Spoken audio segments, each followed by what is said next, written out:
On today's Locked On Jayhawks, Kansas smashes Texas. Impressive victory, but some bad news about Kevin McCullar.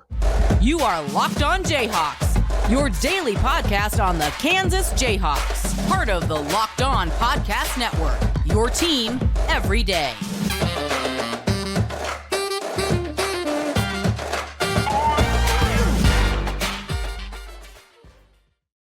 Did Kansas win the battle but lose the war? That's kind of what it felt like on Saturday's game, but an impressive outing beating Texas. We're going to recap the game on today's episode. I'm Derek Johnson. Thanks for making Locked On Jayhawks your first listen every day. We are free and available anywhere you get your podcasts, including on our YouTube page, and we'll be going through our goats of the game, good and bad. We'll also touch on KU women's basketball, who earned a top 10 victory over the Kansas State Wildcats, and certainly an important one for possible NCAA tournament hopes for the KU women's team. We'll touch on that coming up later on in the show. Before we get into the recap of KU Texas from Saturday, though, today's episode is brought to you by FanDuel Sportsbook. Make every moment more. Right now, new customers join and get $150 in bonus bets if your first bet of $5 or more wins. Visit FanDuel.com/lockedon to get started.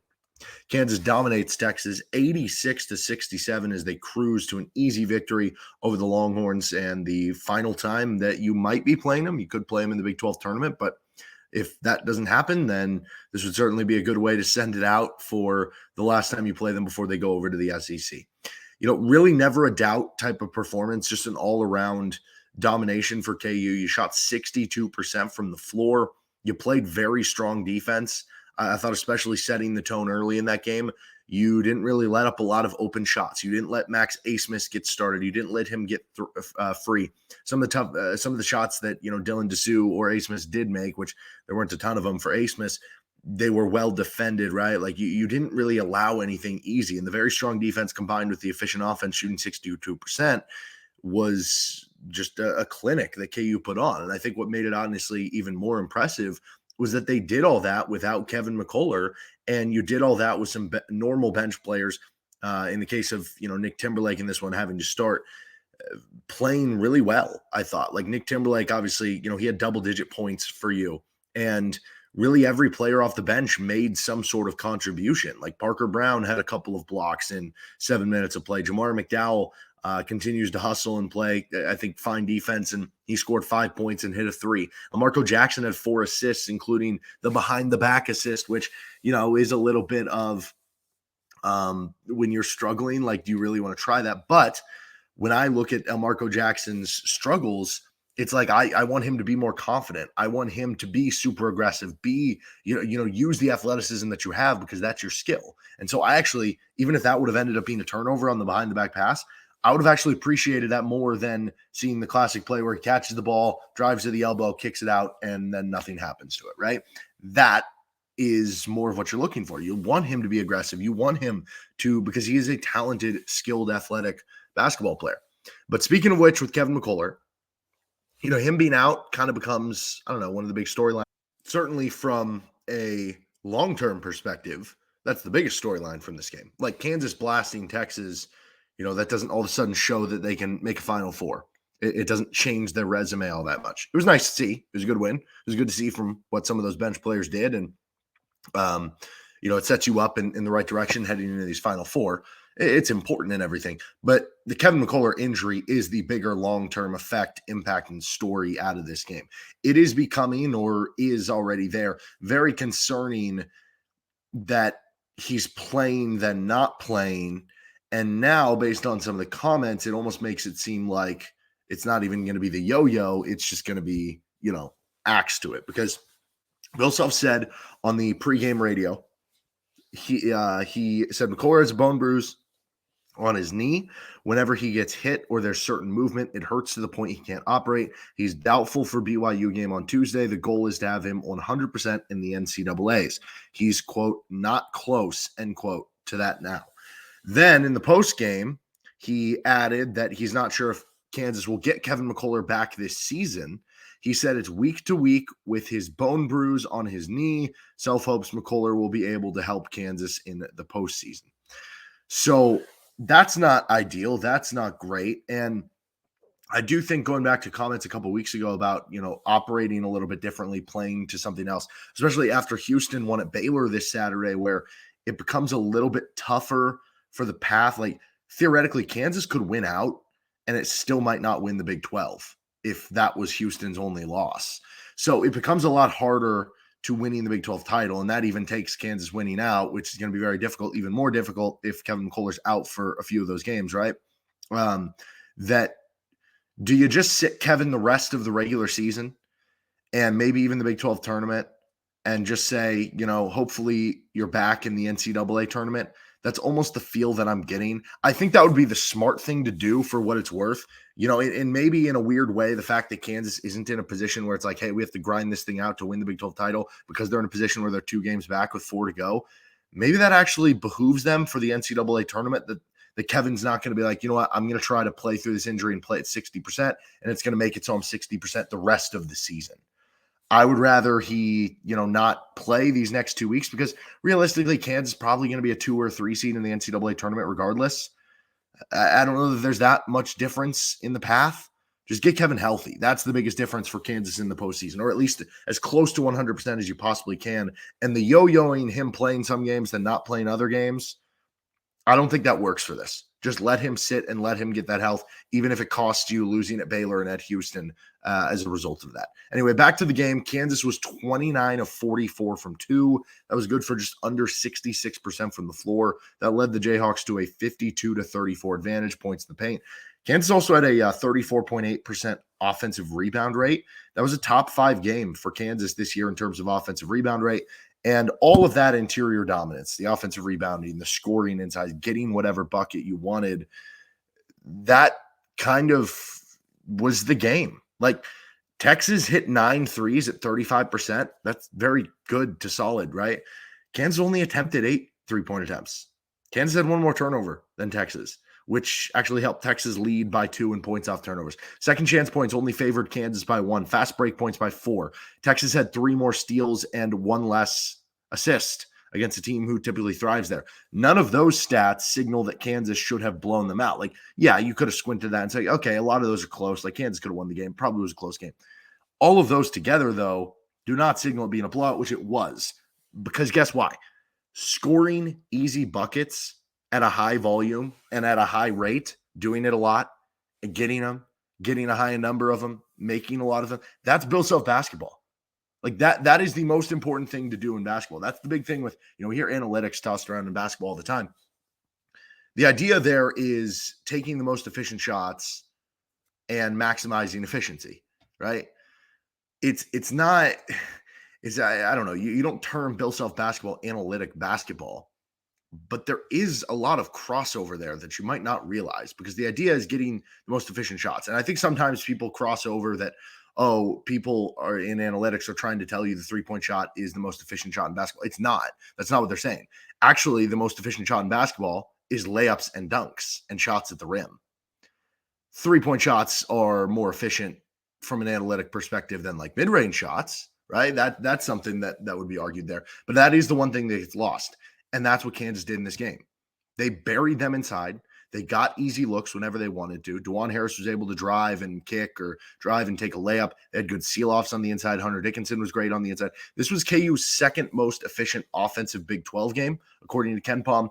And that's how you wind out with a blowout win where you led for 37 minutes and 20 seconds of the game. When you can do that repeatedly over and over again, take the most efficient shots in basketball and continue to make the most efficient shots in basketball, things are going to be set up for success. And Kansas was just able to dominate by getting easy shots and preventing Texas from getting easy shots. Sometimes basketball can be a simple game, and it was on Saturday. All right, we're going to continue on with our goats of the game, good and bad for KU, and KU women's basketball beating number 10 Kansas State on this episode of Locked On Jayhawks. First, we're brought to you by FanDuel Sportsbook. Get buckets with your first bet on FanDuel, America's #1 sportsbook, because right now, new customers get $150 in bonus bets with any winning $5 bet. That's $150 if your bet wins. You can bet on all your favorite NBA players and teams with quick bets, live same-game parlays, exclusive props, and more. Just visit FanDuel.com/lockedon and shoot your shot. FanDuel, official sportsbook partner of the NBA.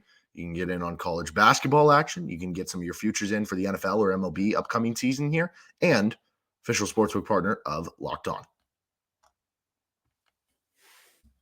On to our goats of the game. Kansas takes down Texas in a blowout win on Saturday. Next up, they'll have BYU coming up on Tuesday. We'll have a preview for that right here with Locked On Jayhawks. Make sure you're subscribed to the show anywhere you get your podcast or on our YouTube page. Thank you to every dayers tuning in to each and every episode. Let's start with our good goats here. We're going to start with Dajuan Harris. Dajuan was excellent. 14 points on 7 of 11 shooting. He did miss the one layup, but the other layups were all good. 6 assists to 0 turnovers. And he had 2 rebounds and a steal. That makes it now over the last 2 games. Dajuan Harris has 13 assists, 0 turnovers. Pretty good. Pretty good. Also, over those last 2 combined, he has 25 points, which anytime he's averaging double-digit points over a stretch, that's very good. But it's the facilitating the offense. It's having the ball on a string. It's setting everything up. Oh, and on top of it all, he was the primary defender on Max Abmas. Max Abmas had 5 points. He had 3 points until he hit a shot in the final couple minutes of the game. And that's one of the better offensive guards in the Big 12. So this was probably one of Dajuan's better games of the season. And when you get good Dajuan, you get really good Kansas, right? Like, I think that's where, like, you didn't have Kevin McCullar. You still won by 20. Being an Allen Fieldhouse helps, obviously. Having all the bench players contribute helps, obviously. But that's the big swing skill to me, right? Like, if Kansas is going to go far in March, Dajuan Harris is going to be playing well in those games. Hunter Dickinson gets a good goat here. 20 points on 9 of 17 shooting, 7 rebounds, 2 assists, and 1 block. I was a little surprised he didn't have any offensive rebounds against a Texas team who's not a great defensive rebounding team, but we have talked about that before. Kansas is not a good offensive rebounding team either. Anyway, Hunter was really impressive, and he continues to struggle from 3. Went 0 for 2 from three-point range. I continue to believe you got to take those shots because, again, he's not like airballing these threes. He's not, just bricking them off the backboard without hitting the rim or just hitting the side of the backboard. They're like going into the cylinder and popping out or something, right? Like eventually they're going to fall. We saw that at the beginning of the season. The beginning of the season was unworldly hot. Now it's unworldly cold. I think at some point it's going to settle in the middle, and you just hope that now maybe if you get to the NCAA tournament or something and they're still not falling by that point over these next couple of weeks, then at that point I'm cool saying scrapping it and just being like, yeah, probably not in the cards, like read the room a little bit there. But you got to keep shooting them, get out of the slump. But overall, Hunter was really good in this game. KJ Adams was good for KU, 16 points, 8 rebounds, 1 assist, 2 steals. I definitely feel like this game means a lot to him being from Austin. They showed some of the stuff with Brock Cunningham, who I guess is one of his really good friends. That was kind of cool to see. And he was excellent for KU. Just did a little bit of everything. And I think it was really nice to see him get back to the point where he had a big rebound game, 8 rebounds. When he isn't, there's no reason he can't be a great rebounder, right? He's 6'7", he jumps out the gym, he's strong as an ox, he can box players out, like he's athletic and quick. There's no reason he can't be somebody who is averaging 6, 7, 8, 9, 10 rebounds per game. Like he has the physical tool set to do that. So I want to see this more. And we saw that one stretch earlier in the season, but it kind of dissipated. It was nice to see again in this game. And I hope that can be something that can continue because, when you're looking at areas on the margins, can Kansas improve here or there to become a better team, to become more of a threat in the NCAA tournament? I really do believe that is one of them. Nick Timberlake gets a good goat. 13 points, 3 of 6 shooting. He hit a 3-point shot. He had 3 rebounds, 2 assists, and 1 steal. But the play of the game for KU is the Nick Timberlake alley-oop, where it gets thrown up to him. And I saw Wayne Selden kind of talking about this on social media, that it was similar to like the Jamari Traylor one against Texas. I think the Traylor one takes it another level because Traylor was like a foot or 2 above the rim on that one. And there's something fun about doing it on the road where you like quiet the crowd and everything. But when you consider Jamari Traylor's, 6'9" or whatever, and Nick Timberlake is more of a guard, there is something like different about it. There have been some, honestly, now that I think about it, some pretty incredible like highlight dunks that Kansas had in their series against Texas. I think back to the one, and I think it was Tarek Black against like Cam Ridley or something like that against Texas like a decade ago. Anyway, Timberlake was really good. And you, especially if Kevin's out, you're going to need more of this from Nick Timberlake. But the bright side is he has actually typically, there's a game or two of exception to this rule. The games where he has had a bit longer of a leash, because I think he knows there's a bit longer of a leash, Johnny Furphy being out, or now Kevin McCullar being out. You think back to the Texas Tech game where he actually had a double-digit scoring game. He's played better. So maybe this is what the doctor ordered in terms of him stepping up. But if you go back to the Bill Self comments about Kevin McCullar's injury, sounded like there is a possibility we don't even see Kevin McCullar even in the NCAA tournament. If that's the case, I mean, it's impossible for this season to survive without Nick Timberlake becoming basically a double-digit per game scorer, because that's going to be his strength. Should be offense, not defense, so you need him to score. Johnny Furphy gets a good go here, 16 points on 3 shots. Didn't know that was possible. 16 points on 3 shots. The reason why he got to the free throw line a ton. 9 of 11 at the free throw line. He converted them to. And that's something that, this Kansas team, Hunter Dickinson does not draw a lot of fouls, whether a bit of that's on him, whether a bit of that's on the refs. Maybe it's just the Big 12 letting him be physical. Either way, he doesn't get to the free throw line a ton. Dajuan Harris doesn't get to the free throw line a ton. And especially without Kevin McCullar, who does get to the free throw line a pretty good amount, you need somebody to be able to do that. And Johnny Furphy feels like he is starting to add that to his game. He certainly has been somebody who can hit an open shot, who can score in transition. Not really someone yet who can create for the dribble off himself and score off the dribble, but he's starting to develop even more now that he can drive on a line drive, that he can get to the free throw line. And that's another added skill as he continues to just progress week in and week out for KU. He also had 8 rebounds, 1 assist, and 2 steals. Bad goats here for KU. I would say turnovers a little bit. 14 turnovers. It's higher than you average. It's not a great game for you. It's not like a horrible game either. You did have more turnovers than them. But I think specifically, and we've seen this at different times throughout the year, and I think this is probably true if we were watching, a lot of other college basketball teams too, because it's 18 to 22-year-olds, and this is going to happen. Heck, it probably even happens in the NBA. Like, you're going to have certain times during the season or certain games where maybe you're not as locked in. You have sloppy turnovers, right?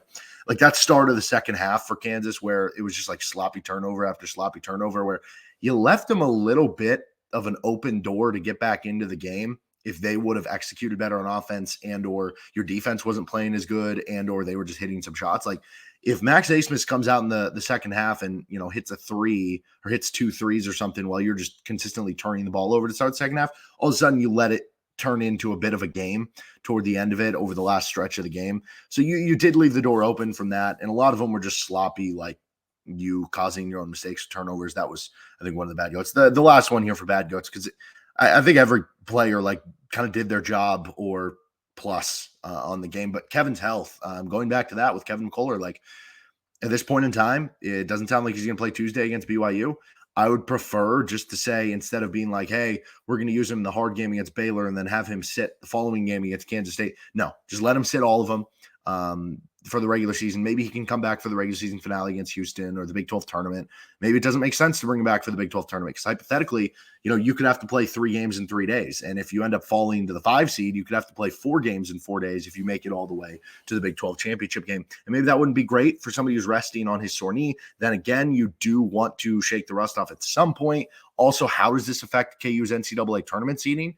The good news is that without Kevin, they were able to get that blowout win against Texas, but also they got blown out by Texas Tech without Kevin McCullar. So it is going to be important that while you're not playing Kevin, you do still rack up some wins. It's going to be understandable if you lose at Houston or whatever, especially without Kevin. With or without Kevin, it'd be understandable.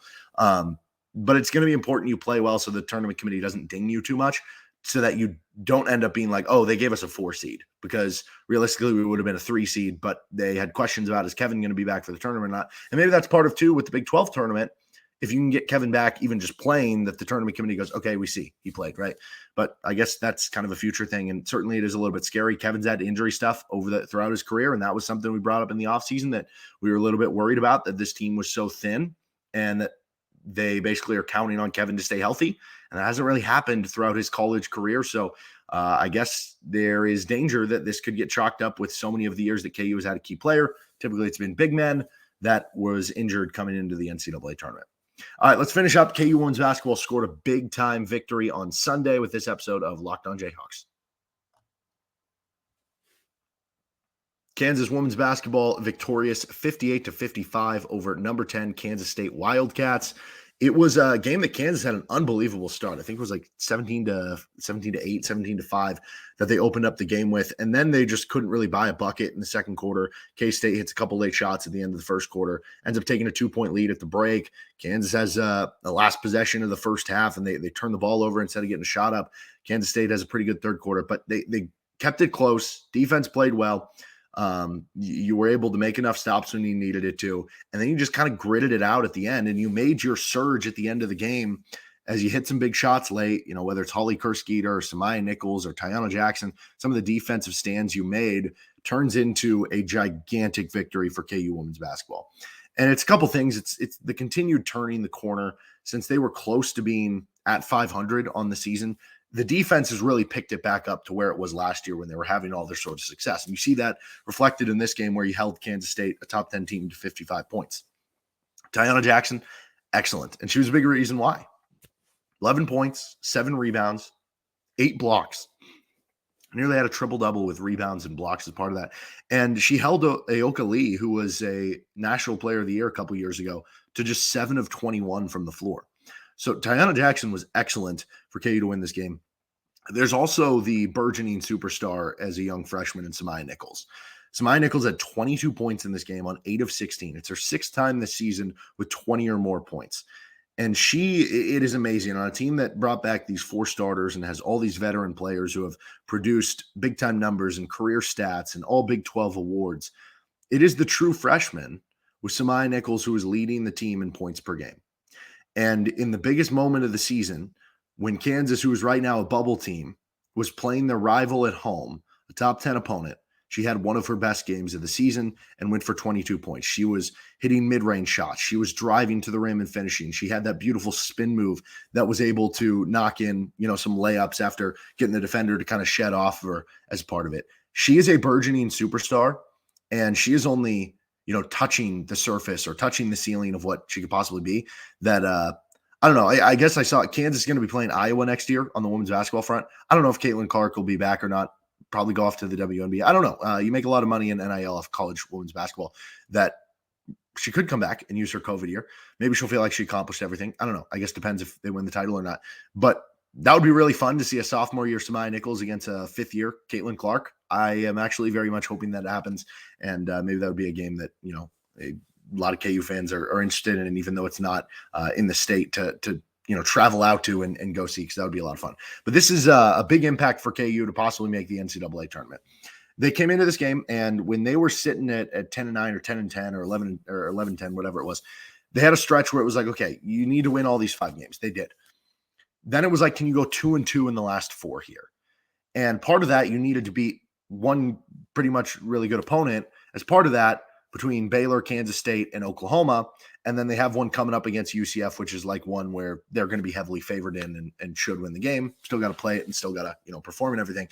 But this sets them up that now if you just beat UCF and now you win your first game in the Big 12 tournament, which will be, if you're going to end up being the 6th seed or something, then you'd be playing the winner of the 11-14 matchup in the first round of the Big 12 tournament. Then there's a chance that you could make it into the NCAA tournament. They were one of the first 4 out as according to ESPN's bracketology before this game. I'd imagine this definitely puts them on the right side of the bubble. Realistically, though, so basically what I'm saying is if you can win 2 games the rest of the season between regular season and Big 12 tournament, you've got I would say above a 50% chance of making the NCAA tournament. But if you want to secure being in, if you win 3 games in that stretch, I think that would probably stamp them being in. But this was a great first start and a big-time victory for the KU women's basketball team. That'll do it for this episode of Locked On Jayhawks. You can find our show anywhere you get your podcasts, including on our YouTube page. We'll see you next time with LOJ.